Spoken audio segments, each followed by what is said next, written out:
scrape.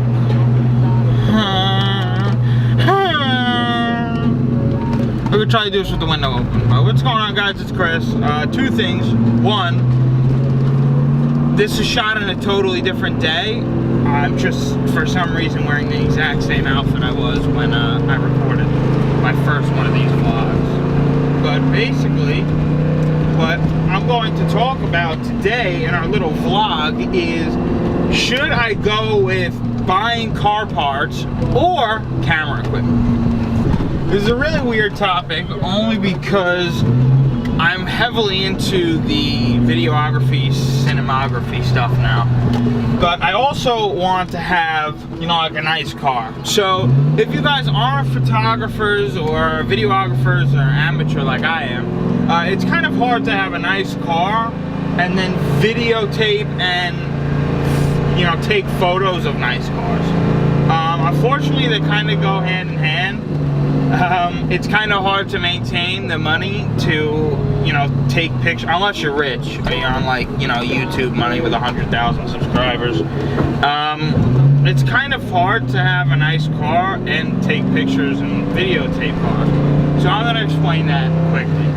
Basically, what I was trying to say is that when you have a nice car, there's obviously a lot of money that goes into your car.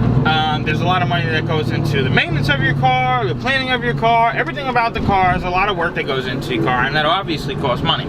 Obviously costs money.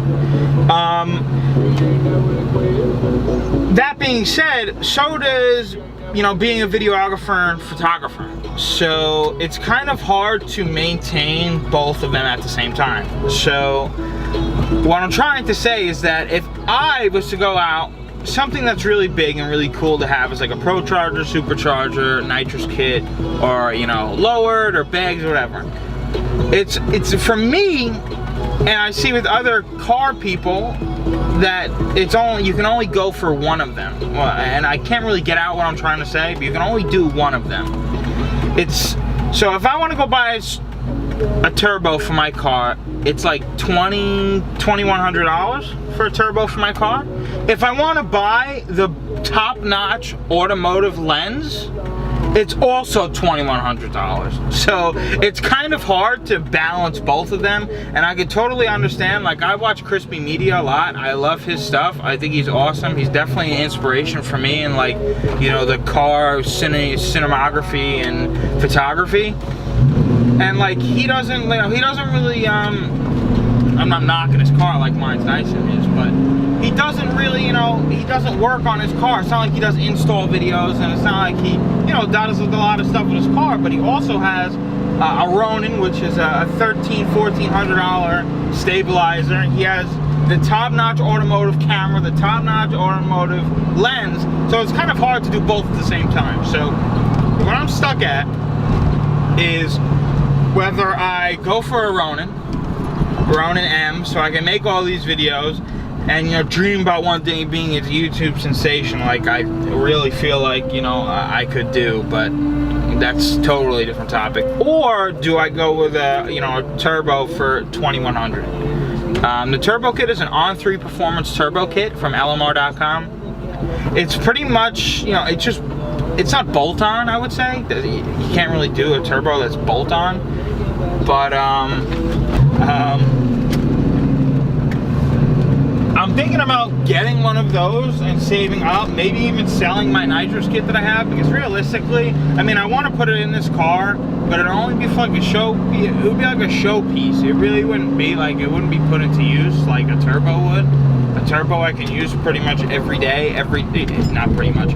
You use it every single time you get in the car. Your turbo is always working. It's always running. It's not like I have to turn on the bottle. It's not like I have to, you know, add nitrous or anything. You know, it's not like I have to fill the bottle when I use the turbo. I put the fucking turbo in and I use it every single day I drive.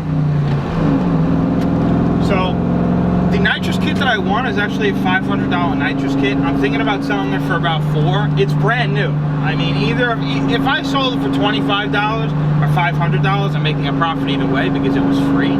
Technically, I bought the t-shirt for $25. So if I sold it for more than $25 or $500 nitrous kit, I'd make a profit either way.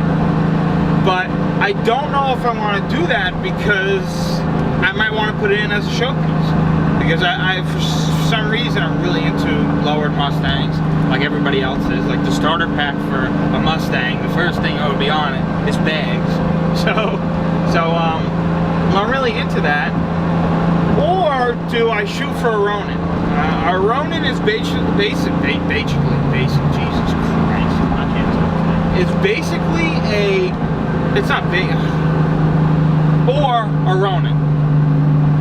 A ronin is a gimbal stabilizer that you can hold with 2 hands or 1 hand, and it pretty much tracks your motion of the camera. The camera is pretty much sitting like on a swing, and what you do is you move the top piece and it keeps the camera super still.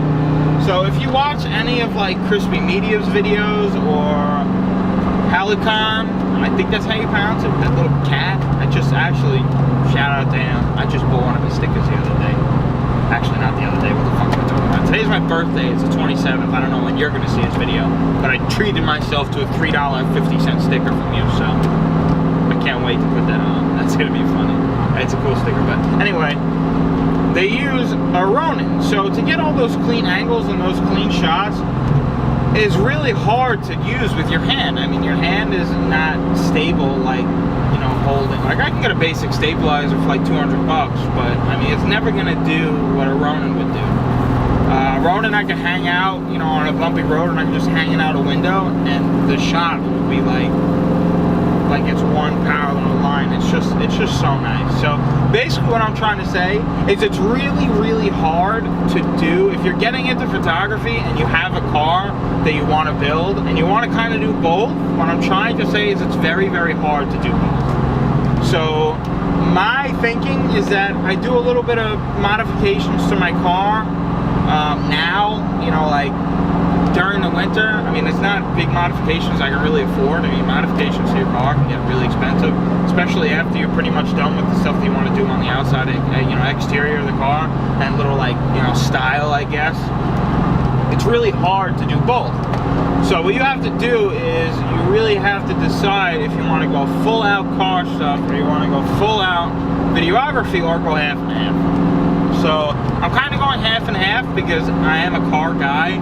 I'm beginning to become a car guy. I'm trying to be a car enthusiast. I'm learning as much as I can about cars now that, you know, I work in I work in a shop now with my dad. So, like, you know, I'm trying to really learn. And I also love cinematography, I can't pronounce that word. Videography, I just call it, and photography. So it's kind of really hard to do both, but if you're going to get into, you know, videography and photography, you really have to decide which one you want to, you know, really power over. Unless you're rich. I mean, if you already got 300,000 subscribers on YouTube, or 1 million subscribers on YouTube, or a $100,000 job, I'm sure you can do both without a problem. But, you know, if you're on a budget like I am, like I bought this camera on a PC Originals card, which I'm still going to have to continue to pay off.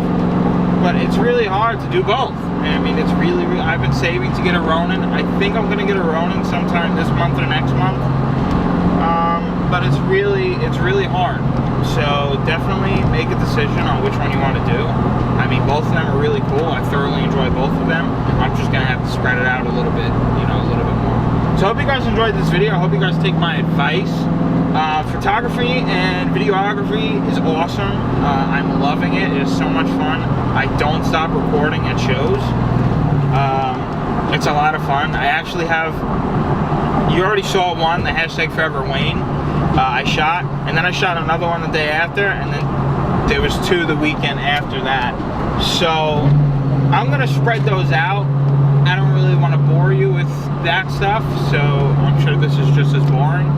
But and also I'm gonna try to cut down my video time to less than like 10 minutes because you know, it could just drag out sometimes. So I hope you guys take my advice. Whichever one you pick is awesome. Right now I'm going videography and photography, and then when, you know, March and May comes along, you know, then I'm gonna go back into the car stuff, and I'll obviously shoot when I'm there, but the money that I earn will probably go more towards car stuff than it would videography and photography. So I hope you guys enjoyed. Yet again, for the 12th time I said it, I hope you guys take my advice. Talk to you guys later.